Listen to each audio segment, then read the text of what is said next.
சங்கீதம் 90 அதில் 15வது வசனம்.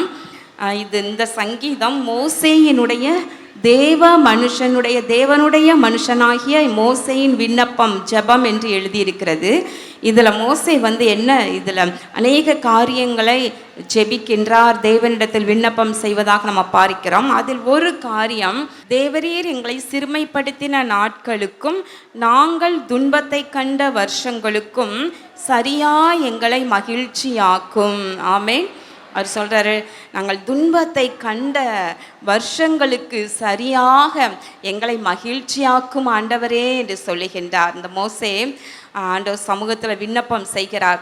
இப்போது மோசே இஸ்ரவேல் ஜனங்கள் சார்பாக ஆண்டவர் சமூகத்தில் இது விண்ணப்பம் செய்தது போலவே இருக்கிறது. இப்போது துன்பத்தை கண்ட வருஷங்கள், சிறுமைப்பட்ட நாட்கள், இப்போ எவ்வளோ வருஷங்களாக ஆதியாமத்தில் ஆபிரகாம்கிட்ட ஆண்டவர் சொல்கிறாரு, உன்னுடைய சந்ததியார் எகிப்து தேசத்தில் 400 வருடம் அடிமைப்பட்டு இருந்து அதற்கு பின்பு புறப்பட்டு வருவார்கள் கானான் தேசத்திற்கு என்று சொல்லி வாக்கு கொடுக்கிறார். இப்போ ஏறக்குறைய 400 வருடங்கள், 430வது வருடம் அங்கிருந்து புறப்படுறாங்க. அடிமைத்தனத்தில் துன்பப்பட்டு, சிறுமைப்பட்டு, வேதனைப்பட்டு, அவங்க பாடுகளோட உபத்திரவங்களோடையே நடந்து வந்திருக்கிறாங்க.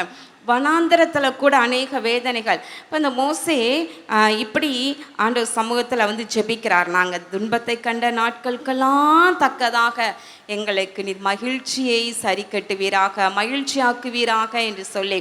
இப்போ ஏன் இந்த மக்களுக்கு துன்பம், இஸ்ரவேல் மக்களுக்கு ஏன் துன்பம், ஏன் உபத்திரவம் அப்படின்னு பார்த்தா, இவங்க உலகத்தாரிடம் இருந்து பிரித்தெடுக்கப்பட்ட ஜனங்கள். ஆமென். இஸ்ரவேல் மக்கள் தேவன் தமக்கென்று பிரித்தெடுத்த தேவ ஜனங்கள். அப்போ தேவ ஜனங்களுக்கு உபத்திரவம், துன்பம் உண்டு என்று நாம் 2 தீமோத்தேயுவில் அழகா 3வது அதிகாரம் 12வது வசனம் அழகாய் சொல்லுகின்றது.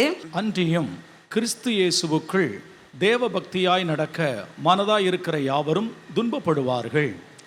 கிறிஸ்து இயேசுவுக்குள் தேவ பக்தியாய் நடக்க மனதாயிருக்கிற யாவரும் துன்பப்படுவார்கள் என்று எழுதியிருக்கு. அப்போ தேவ ஜனங்கள், தேவ பக்தியானவர்கள், தேவ பக்தியோடு வாழுகின்ற தேவ பிள்ளைகளுக்கு எப்பவுமே துன்பம், உபத்திரவம் வாழ்க்கையில் இருந்து கொண்டே தான் இருக்குது. அன்றைக்கு மோசே ஜெபிக்கிறாரு எவ்வளவோ 1000 வருஷங்களுக்கு முன்பதாக.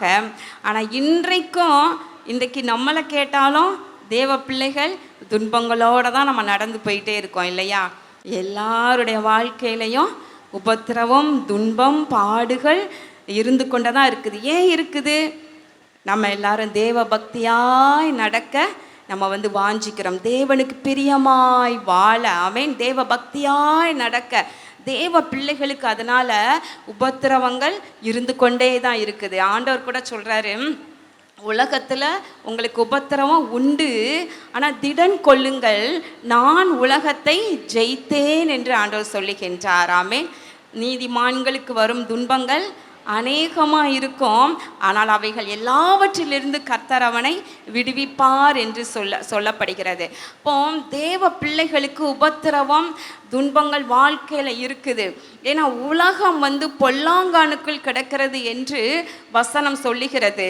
இந்த உலகத்தில் பல பாவங்கள், பல அநீதி, தீமைகள் நிரம்பி இருக்கிறதுனால இப்போ தேவ பக்தியாக நடக்கிறவங்க எப்படி வாழணும்னு நினைப்போம், அதையெல்லாம் விட்டு இல்லையா, பொய் சொல்லக்கூடாது, தீமை செய்யக்கூடாது, சிற்றின்பங்கள் வேண்டாம், இல்லை லஞ்சம் வாங்க முடியாது, பொய் சொல்ல முடியாது, இப்படிலாம் வாழும்போது என்னென்னா சில உபத்திரவங்கள் இருந்து கொண்டே தான் இருக்கும் இல்லையா? சத்துருவின் எல்லையில் இருந்து, பிசாசின் எல்லையிலிருந்து நமக்கு எதிர்ப்புகள், உபத்திரவம் இருக்க தான் செய்யும். அப்புறம் மாம்சத்திற்குரியவன் ஆவிக்குரியவனை அன்றைக்கு உபத்திரவப்படுத்தினது போலயே, துன்பப்படுத்தினது போலயே இன்றைக்கும் துன்பப்படுத்திட்டு தான் இருக்கிறான் அப்படின்னு வசனம் சொல்லுது.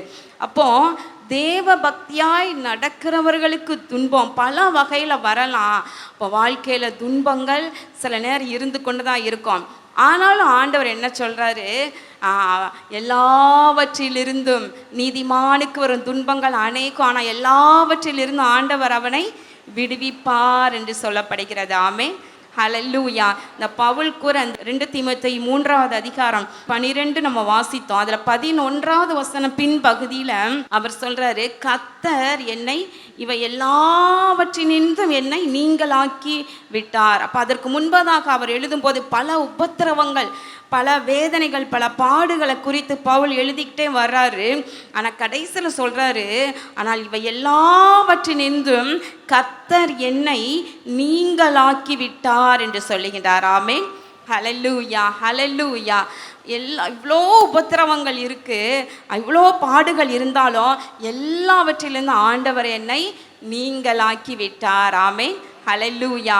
இப்போ நீங்கள் தேவ பக்தியாய் நடக்கும் பொழுது, ஆண்டவர் பிரியமாய் நடக்கும் பொழுது, சில உபத்திரவங்கள், பாடுகள் நம்ம வாழ்க்கையில் வந்து போகலாம்.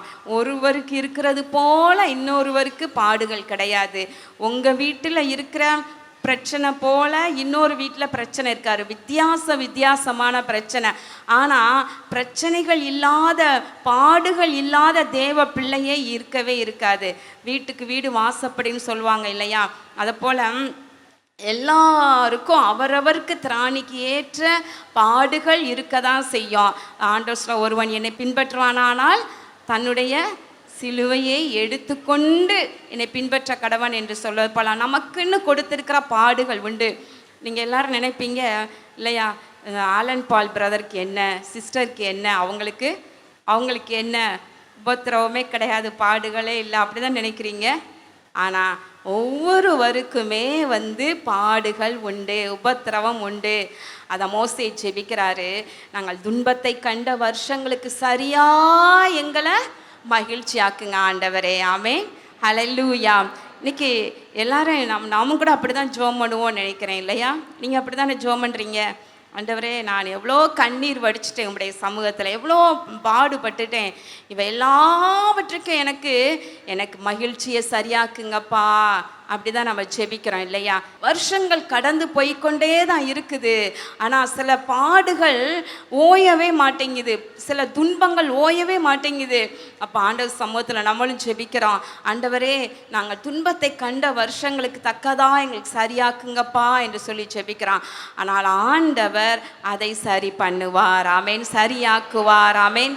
ஆண்டவர் மகிழ்ச்சியை நிச்சயமாக கட்டளையிடுவார். எரேமியா 31வது அதிகாரம் 13வது வசனம் வாசிக்க கேட்கலாம். அப்பொழுது கன்னிகைகளும் வாலிபரும் முதியோரும் கூட ஆனந்த களிப்பாய் மகிழ்வார்கள். நான் அவர்கள் துக்கத்தை சந்தோஷமாக மாற்றி அவர்களை தேற்றி அவர்கள் சஞ்சலம் நீங்க அவர்களை சந்தோஷப்படுத்துவேன். ஆண்டவர் சொல்றாரு, நான் அவர்கள் துக்கத்தை சந்தோஷமாக மாற்றி அவர்களை தேற்றி அவர்கள் சஞ்சலம் நீங்க அவர்களை சந்தோஷப்படுத்துவேன் என்று சொல்லுகின்றார். ஆமென். ஹல்லேலூயா. இப்போ ஆண்டவர் நம்ம அப்படியே விடமாட்டார், அப்படியே நம்மளை துக்கத்தோடே வாழ்ந்து கொண்டு இருக்க விடமாட்டார். ஆண்டவர் நம்முடைய துக்கத்தை மாற்றுவார், சஞ்சலத்தை மாற்றுவார், சந்தோஷம் உண்டாக நம்மை தேற்றுவார். ஆமென். ஹல்லேலூயா, ஹல்லேலூயா. ஒவ்வொன்றுக்கும் ஒவ்வொரு காலம். அழ ஒரு காலம் உண்டு, நகைக்க ஒரு காலம் உண்டு. வயிற்றில் பிள்ளையை சுமக்கும் பொழுது பெண்கள் வேதனைப்படுவாங்க, எப்படா அந்த சுமையை இறக்கி வைப்போமோ அப்படின்னு சொல்லிட்டு அவ்வளவு கஷ்டப்பட வேண்டியதாக இருக்கும். சில நேரங்களில் வயிற்றில் பிள்ளையை சுமக்கும் பொழுது எப்போ 10 மாதம் ஆகும், எப்போ அந்த சுமையை இறக்கி வைக்கிறதுன்ட்டு பாடுகள் இருக்கும் சுமக்கும் போது. ஆனால் பிள்ளையை சுமக்க ஒரு காலம்தான், பிரசவிக்க ஒரு காலம், அப்புறம் அதை சந்தோஷமாய் வளர்க்க ஒரு காலம் என்று இருப்பது போல பாடுகள் ஒரு காலம்தான், துன்பங்கள் ஒரு காலம்தான். ஆனால் அவற்றை ஆண்டவர் மாற்றி அதற்கு ஏற்றார் போல சந்தோஷத்தை நிச்சயமாகவே தேவ பிள்ளைகளுடைய வாழ்க்கையில் கட்டளையிடுவார். ஆமென். ஹல்லேலூயா. வேதத்தில் எத்தனை பரிசுத்தவான்களுடைய வாழ்க்கையை பார்க்குறோம். இந்த வசனத்தை பார்க்கும்போது தான் எனக்கு ஒரு மனதில் வர்ற சம்பவம் என்னன்னா, நம்ம ரூத்தினுடைய வாழ்க்கை தான், நகோமியினுடைய வாழ்க்கை தான். நகோமி, ரூத்து அவங்களுடைய வாழ்க்கையில் எவ்வளோ கண்ணீர், எவ்வளவு பாடுகள். ஆனால் ஆண்டவர் அவர்களுடைய துக்கத்தை மாற்றினார் அல்லவா, அவர்களை சந்தோஷப்படுத்தினார் அல்லவா. அதே போல் யோபுவினுடைய வாழ்க்கையை பார்க்குறோம். யோபுவினுடைய வாழ்க்கையில் கூட அவர் எவ்வளோ உபத்திரவப்பட்டார். ஒரு மனிதன் இதற்கு மேலே உபத்திரவப்பட முடியாது என்ற அளவிற்கு உபத்திரவத்தையும் பாடுகளின் வழியாக யோபு சென்றார் என்று பார்க்கின்றோம். ஆனால் ஆண்டவர் அப்படியே விட்டுவிடலை. இந்த யோபுவை ஆசீர்வதித்து எண்ணி எண்ணி திருப்ப கொடுத்தார் என்று பார்க்கிறோம். 2 மடங்கு திருப்ப கொடுத்தார் என்று பார்க்கிறோம். ஆமேன். 2 அவர் யோபுவுக்கு திரும்ப கொடுத்து சஞ்சலம் நீங்க அவரை சந்தோஷப்படுத்தினார் என்று பார்க்கிறோம். ஆமேன். ஹல்லேலூயா. தாவீதினுடைய வாழ்க்கையில பாருங்க, எவ்வளோ சஞ்சலம், எவ்வளோ சிறுமை, எவ்வளோ நிந்தை, எவ்வளோ அவமானம். ஆனால் அந்த காலங்களையெல்லாம் தாவீதுக்கு மாற்றினார். ஒரு முறை சீமேயி தூஷித்த பொழுது கூட கர்த்தர் அனுமதித்திருந்தாரானால், நீ விற்று என்னுடைய சிறுமையை பார்த்து ஆண்டவர் எனக்கு நன்மையை செய்வார், சரி கட்டுவார் என்று தாவீது சொல்லுகின்றார். பாருங்க, ஒவ்வொரு காரியத்திலும் அவர் கடந்து போன பின்பு ஆனால் அவருக்கு எல்லாவற்றுக்கும் நன்மையை சரி கட்டினார் என்று பார்க்கிறோம். நீங்கள் வேதனைப்பட்ட நாட்களுக்கு தக்கதாக உங்களுக்கு நன்மையை சரி கட்டுவார். ஒவ்வொருவரையும் தான், ஒவ்வொரு வீட்டில் பில்லி சூனியத்தின் நிமித்தமாக எவ்வளோ பாடுகள் பட்டார்கள், எவ்வளவோ காலங்கள் வேதனைகள். அதன் நிமித்தமாக வீட்டில் வியாதி, பண தரித்திரம், இப்படி பல பாடுகள் மத்தியில் இருந்தாங்க. ஆனால் அவங்க ஜெபம் பண்ணி கர்த்தர் அவர்களை விடுதலை ஆக்கும் பொழுது எல்லா காலங்களையும் மாற்றி போட்டது போல, புரட்டி போட்டது போல எல்லா விதத்திலையும் அந்த குடும்பத்தை ஆசீர்வதித்து நான் பார்த்திருக்கிறேன். உங்களுடைய குடும்பம் எப்படிப்பட்ட பாடுகள் வழியாக போனால் கூட ஆண்டவர் நீங்கள் துன்பத்தை கண்ட நாட்களுக்கு சரியாக உங்களை மகிழ்ச்சி ஆக்குவார். ஆமேன். விசுவாசிக்கிறவங்க அல்லேலூயா சொல்லுங்க பார்க்கலாம். ஹல்லேலூயா, ஹல்லேலூயா. ஆமேன். ஆண்டவர் பழைய ஏற்பாட்டில் 2 மடங்கு தான் திருப்ப கொடுத்தாரு. ஆனால் புதிய ஏற்பாட்டில் அழகாய் சொல்லப்பட்டிருக்கு. மார்க் 10வது அதிகாரத்தில் 29-30வது வசனம், அதை வாசிக்க கேட்போம். அதற்கு இயேசு பிரதித்திரமாக, என் நிமித்தமாகவும் சுவிசேஷத்தின் நிமித்தமாகவும் வீட்டையாவது சகோதரரையாவது சகோதரிகளையாவது தகப்பனையாவது தாயையாவது மனைவியையாவது பிள்ளைகளையாவது நிலங்களையாவது விட்டவன் எவனும் இப்பொழுது இம்மையிலே துன்பங்களோடு கூட 100 தனையாக வீடுகளையும் சகோதரரையும் சகோதரிகளையும் தாய்களையும் பிள்ளைகளையும் நிலங்களையும் மறுமையிலே நித்திய ஜீவனையும் அடைவான் என்று மெய்யாகவே உங்களுக்கு சொல்லுகிறேன். ஆண்டவர் புதிய ஏற்பாட்டில் என்ன சொல்றாரு? அவர் நிமித்தமாக, அவருடைய நாமத்தின் நிமித்தமாக நம்ம எவ்வளோ பாடுபட்டிருந்தாலும், எவ்வளோ காரியங்களை இழந்திருந்தாலும் அதை எத்தனை மடங்கு திரும்ப தருவேங்கிறாரு? 100 திருப்ப கொடுப்பாராமே. என் நாமத்தின் நிமித்தம் நீங்கள் என்ன உபத்திரவப்பட்டாலும், என்ன வேதனைப்பட்டாலும், எதை இழந்தாலும் ஆண்டவர் சொல்கிறாரு, இம்மையில் நீங்கள் துன்பங்களினோட அத்தனையும் நீங்கள் 100 மடங்கு திரும்ப பெற்றுக்கொள்வீர்கள். ஆமென். ஹல்லேலூயா. மறுமையில் நித்திய ஜீவனையும் பெற்றுக்கொள்வீர்கள் என்று எழுதியிருக்கிறது. ஆமென். அப்போ தேவ பக்தியாய் நடக்கும் பொழுது சில பாடுகள் உண்டு, சில உபத்திரவங்கள் உண்டு. பாவத்தை வெறுத்து, அசுத்தத்தை வெறுத்து, தீமையை வெறுத்து நம்ம நீதியாய் வாழும் பொழுது வருகின்ற துன்பங்கள் உண்டு. நீதி நிமித்தம் துன்பப்படுகிறவர்கள் பாக்கியவான்கள், பரலோக ராஜ்யம் அவர்களுடையது என்று எழுதியிருக்கிறது.